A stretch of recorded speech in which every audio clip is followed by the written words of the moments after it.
Welcome to Lions Live 365. I'm your host, Michael Ayers, and today we are talking about quarterback 2. I don't know about y'all, but I am concerned about what would happen if Jared Goff were to go down. Do you believe in the quarterback situation that we have behind Jared Goff? I can't say with certainty that we could win two out of 5 games with the QB play that we currently have. Now, I do see some potential in certain guys, but I truly believe the Lions are leaning towards the veteran presence, and I'm not sure about that guy. That guy being named Josh Dobbs. So let's talk about Mr. Dobbs. As far as I'm concerned, Josh Dobbs is just not good enough. He has average pocket awareness. He's inaccurate on the move, even though his biggest strength, his best strength, is being mobile guy. I don't believe he processes very well. And one of the things that I truly believe is that if you have a backup quarterback and he is not a guy that makes high level throws on a consistent basis, he cannot be turnover prone. Now, if you have a backup and his name is Jameis Winston and he can throw for 5 touchdowns and 4 interceptions, that is different, right? You have a guy that is aggressive and that can run the offense. It can look like a really good starter sometimes. And it's just like eventually he's going to have that game where he throws a bunch of picks. That's one thing. Josh Dobbs doesn't have that level of ability. He just doesn't, right? He's not your Mac Jones who steps in for Brock Purdy. He's not that guy. He just isn't. And one thing that I don't understand is, I'm not gonna lie, I do understand it. I know exactly why it's here. So let's talk about the benefits of Josh Dobbs, right? The benefits of Josh Dobbs, number one, and I should have put it at the top, is that he's a cheap contract. They don't want to be heavily invested in a backup QB because Jared Goff just doesn't get hurt like that. With that being said, he does have a different element that he brings to the team. He could be a QB sneak guy. He could be a gadget runner, whether that be read option or power read or inverted veers or whatever you want to run with him, you can run it because his best asset is his ability to run, right? Now, me personally, I prefer my backup QBs to be a lesser version of who we have as the starter. That way that when our starter goes down, we can essentially run the exact same offense. With that being said, Josh Dobbs is completely different. He's not a good processor. He's not accurate. He's not accurate in the pocket like that. And it's just like he's a completely different guy when it comes to Jared Goff. So if Jared Goff gets hurt in the first quarter, Josh Dobbs is going. You basically just got to scrap your whole playbook and just run the Josh Dobbs offense. And I just don't believe in that.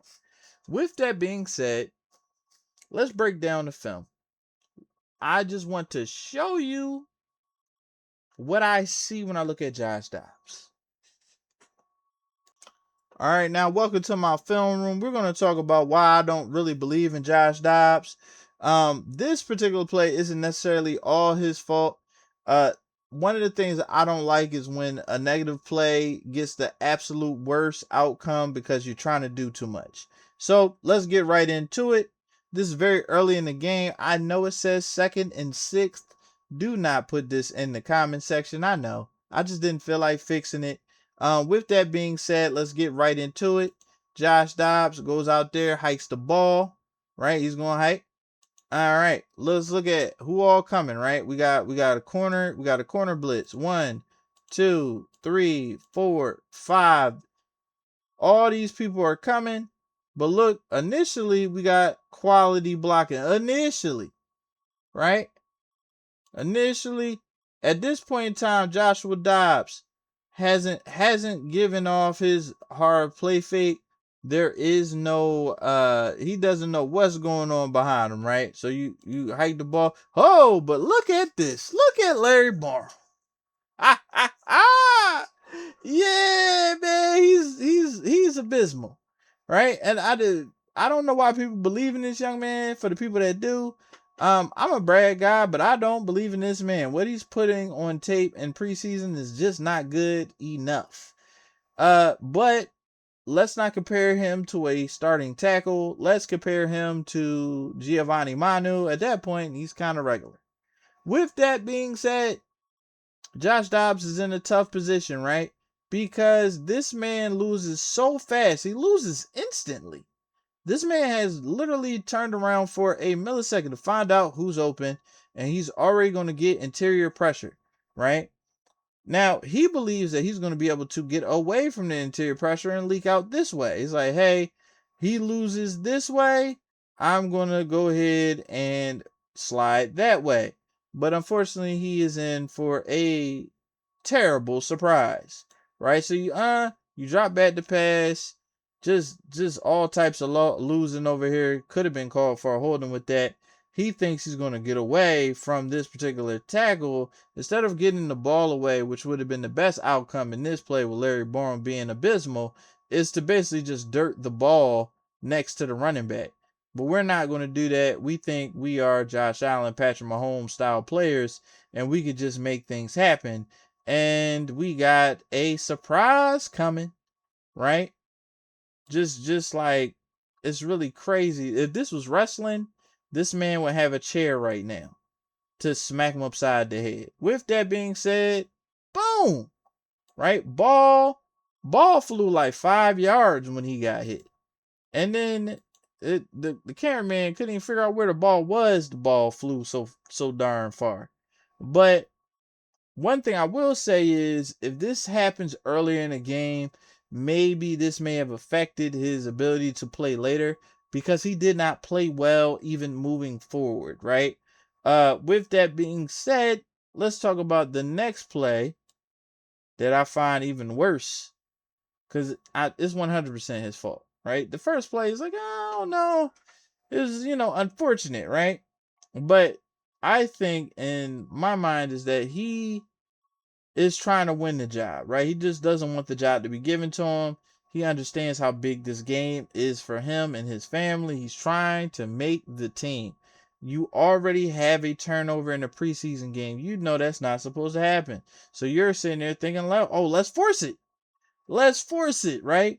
With that being said, the Commanders are showing a lot. It's a lot of disguise for a preseason game. So you got 1, 2, 3, 4, 5, 6, 7. And one of the things that the defensive coordinator for the Commanders is going to do is he's actually going to have a corner follow a receiver across the field. So maybe Josh Dobbs thinks this is man, right? Maybe this is man in his mind.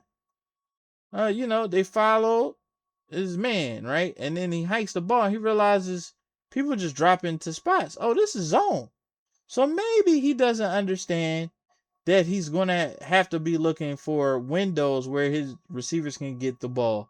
Because we are going to watch a receiver be open the entire play. It is 3rd and 6. We are on the 40. And yet, there's going to be a receiver open the entire play. He's not going to get the ball. And that receiver is number 17. Open the entire time. He's open here, right? Jared Goff is probably getting this ball to his receiver right about once he clears and he's in the middle of these two linebackers. Amon-Ra would get this ball in this spot so that he can run up the field, right? That's just what we do. That's a big part of the offense that we run, is getting the ball out on time in front of receivers and giving them the ability to catch and run, right? But is Josh Dobbs going to do that? No, he's not. Look at this. Open, still open some more. Look at this. Just open. What are we waiting for? It's a 6 yard. It's 6 yards. Look where the center is. That is more than 6 yards. What are we waiting for? I don't get it. Somebody explain it to me why we're ignoring a first down. Right? But I'm Josh Dobbs. I'm Superman. I don't know why he thinks he's Superman, but he's Superman. Now, say he wanted to be really smooth, right? The 17, he's not good enough. We got the running back. Jacob Sellers catches this ball in the space over here, and he can run and go get the first down. Like, I don't know what he's looking for. But now maybe he doesn't get the first down because we got this young man over here. But he's gonna escape the pocket whole time. The man's still open, right? He's gonna escape the pocket. And then as he runs right, who is this player? Who is this man that he believes that he has the ability to run right, throw left, under pressure? This is not backup mindset. This isn't backup play. This is he think he the starter. Cause this is magical. Right? Cut him right now. This is the type of stuff I can't stand. One thing that I liked about Teddy Bridgewater, he's not a superstar, it's not nothing crazy, but Teddy knew who he was. Wasn't gonna do nothing crazy. He's gonna take first downs when they're available. He's gonna make the conservative, safe play, and that was it. This young man thinks he's a superstar. I don't know who he think he is, right? Because the idea that you're going to throw off your back foot across your body to a receiver back here is insane, right? Whole time he's finally found the receiver that's been open this entire time. Still open. In the NFL, you know how open this is? And then he throws it to the safety behind the open man. So, in my opinion, that it's just like how he plays, I don't like it. It's a lot of holding the ball. It's a lot of mobility, even though you're not that mobile. To play the way that he plays, he needs to be fast. He's not that fast. In open space, if he gets a head of steam, yeah. But you saw he rolled right, and that man hawked him down pretty quickly, right? He's not mobile on the run. When I say he's not mobile on. He's not accurate on the run. There are quarterbacks that could make that throw, but how badly did he miss that throw? He missed it high. You see how high he threw that thing, and it got back here. He's thrown it to this guy. It got back here. That's ridiculous.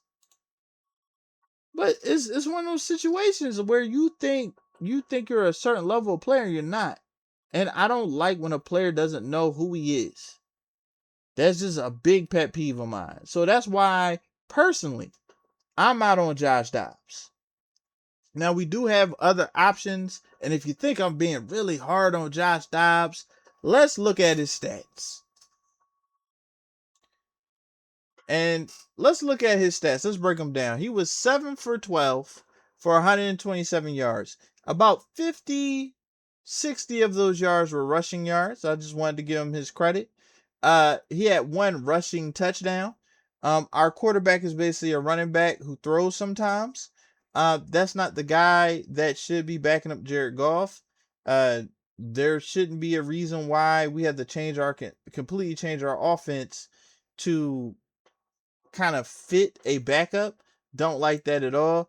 And having the ability to get 2 turnovers in a preseason game when you are a multi-year veteran is insane to me. It's borderline unforgivable, right? It's a fireable offense, right? I don't know how much we plan on paying this young man, but I think we need to get him out of here, right?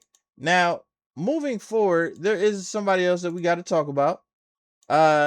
And that is Luke Altmyer. I like him in a lot of ways, but when it's a young guy, you gotta be really cautious. And to me, he's played pretty well under some dire circumstances. I think that offensive line that he plays with, especially with the level of backups we have, especially the guys playing tackle, is kind of insane, right? So let's talk about the alternate choice. Luke Altmyer is accurate for the most part. I like his accuracy. He avoids the terrible throws. He avoids those Dobbs throws where it's just like, where in the world are you throwing the ball? He is mobile, but he's not a speedster. And to me, he had a solid preseason.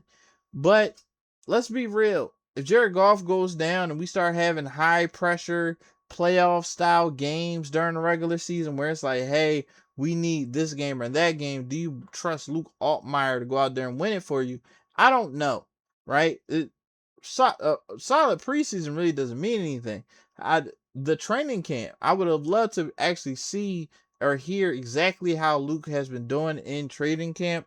You see these takeaway type articles, and it's like, oh, this takeaway he did well, this takeaway he did bad. But for the most part, he's not somebody that the writers talk about a hell of a lot. Is one of those situations where it's like they got to talk about the receivers. They want to see what that D line, what about the O line, and when they get to the backup QBs, it's kind of like, yeah, and the QBs did okay.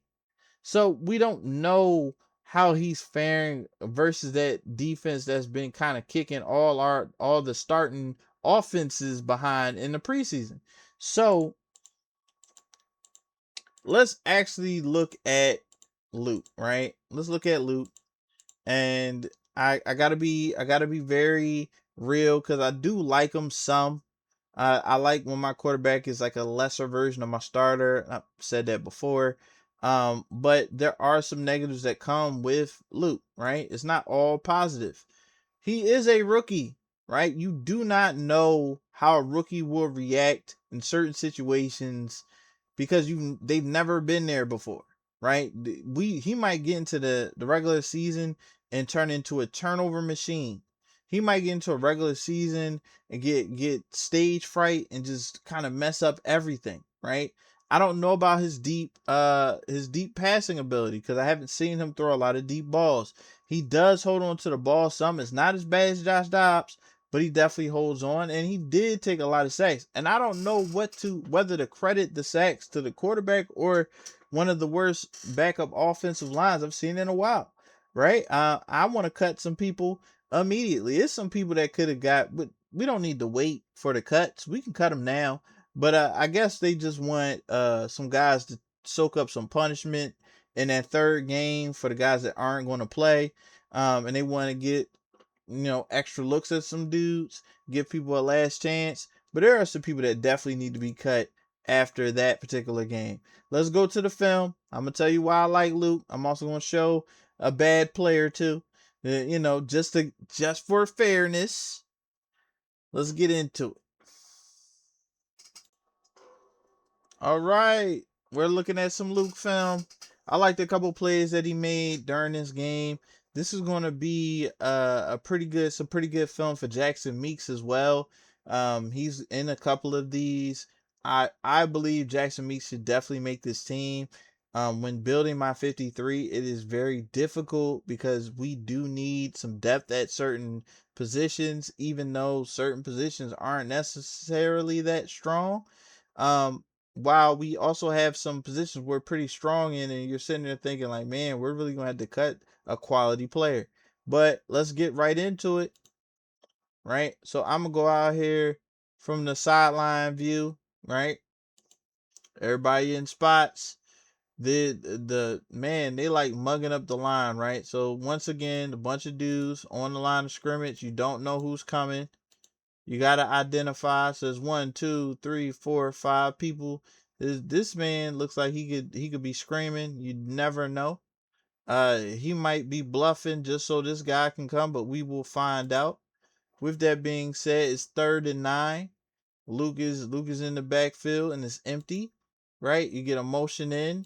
There's really no tell. If anything, it seems as though it's zone because nobody followed the running back, right? You get in there, he looks around, hikes the ball. We got 1, 2, 3, 4, 5 people coming. Looks like everything looks pretty much picked up for the most part. You get into it, get a little further, a little bit of a stunt. Now, there is an attempted mesh concept here, but it's about to get messy. Now, one of the things I want to say about the Drew Passing offense is that it gives the quarterback a ton of options. Now, for a mobile quarterback that is okay with the pocket just collapsing over here, right? They may hold on to the ball. Jared Goff might say, hey, like imagine Jahmyr Gibbs in this situation with this much field to basically get the ball and go one-on-one with one player. That's the thing that I like about Drew. Cause like, hey, it's a bunch of options, but man, that running back is lonely. Do you see how lonely this man is? But we're gonna keep moving, right? He may not get the ball, but I like the fact that that option is there for the quarterback to make. So we got the mesh concept, right? And it's about to be terrible. Like, what is this? What's this? This is crazy. This is wild, right? I almost want to throw a flag like in semi-pro. Like I don't know what that is.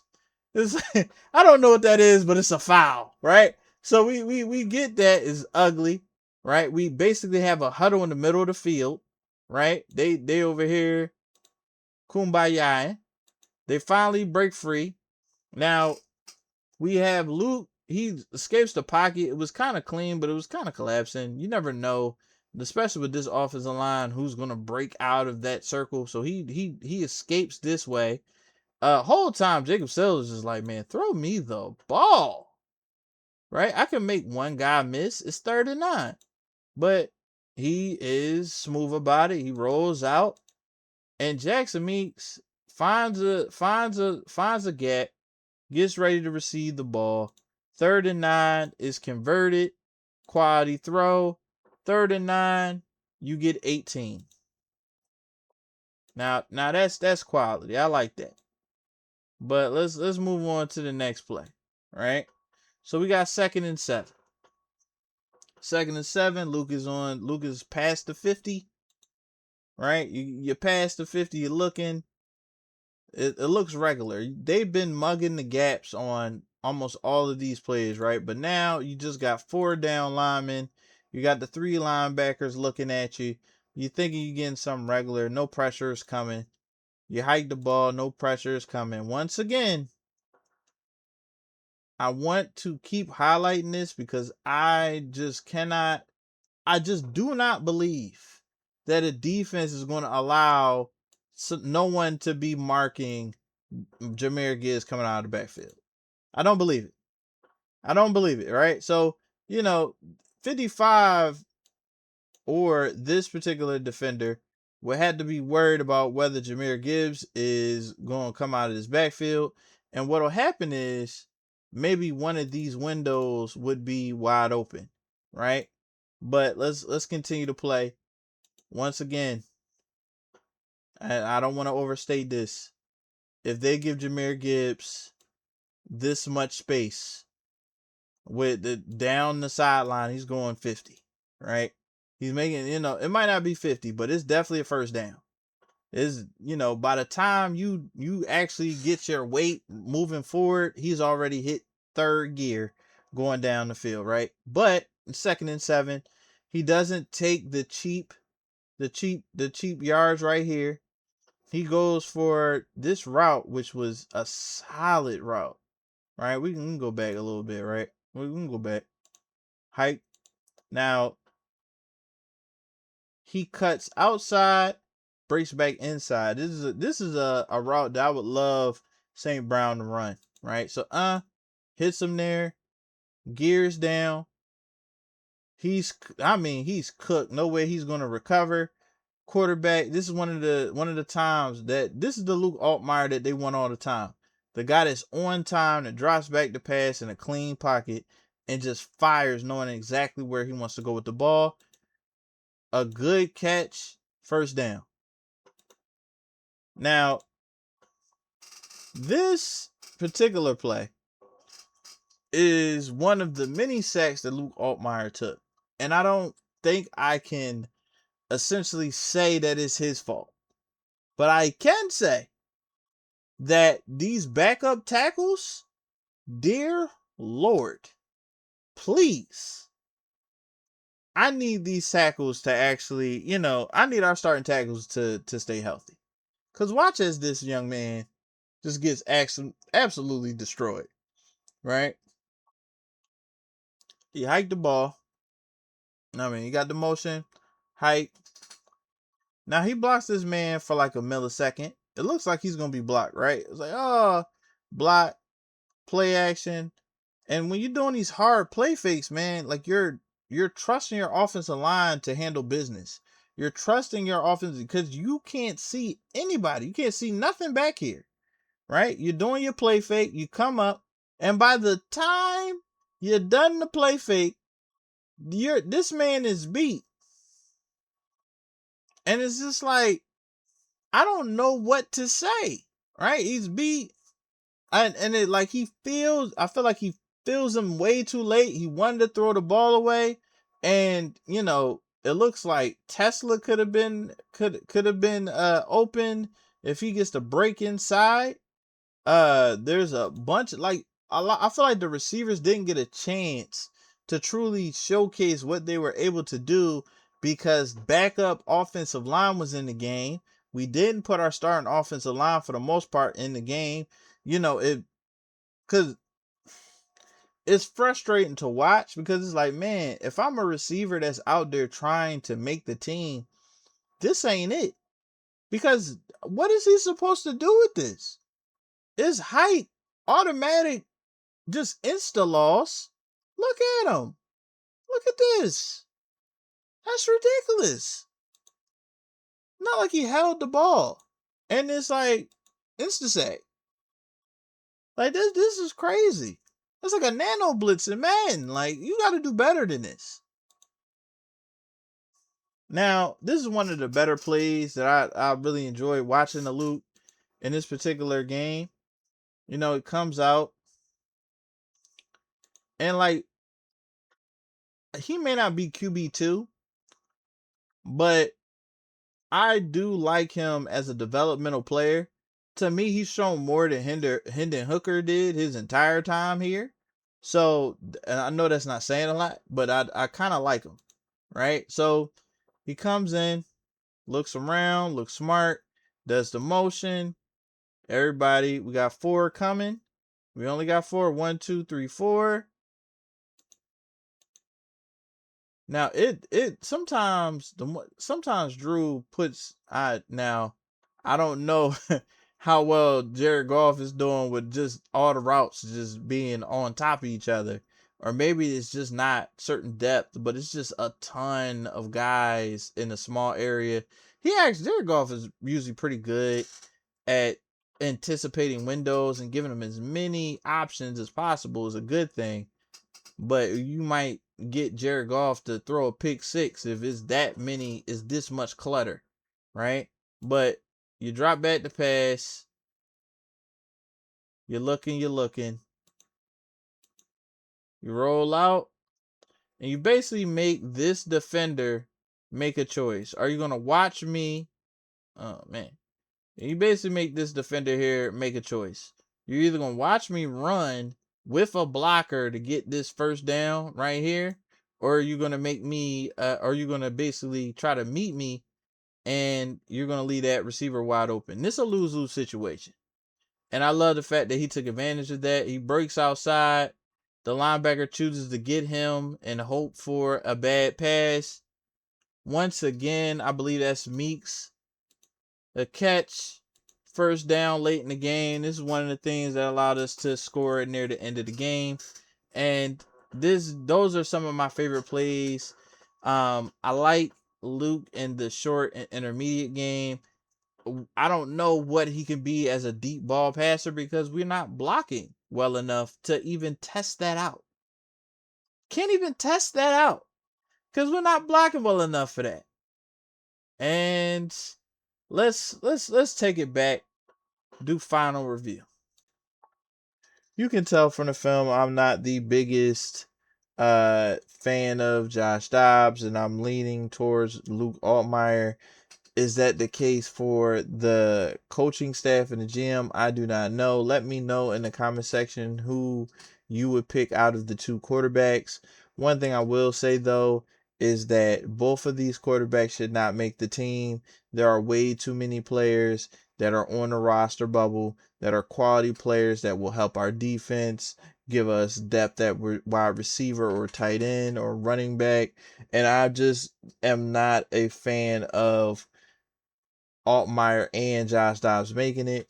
I would pick one. The other one would have to make it through the practice squad. And hey, worst kind of worst, if Jared Goff really gets hurt, you go out and actually pay a real backup to do things. And that's all I got for y'all. I appreciate y'all tuning in. And whether it is game day, draft day, or any day in between, it's Lions Live 365. Please like and subscribe. Peace out.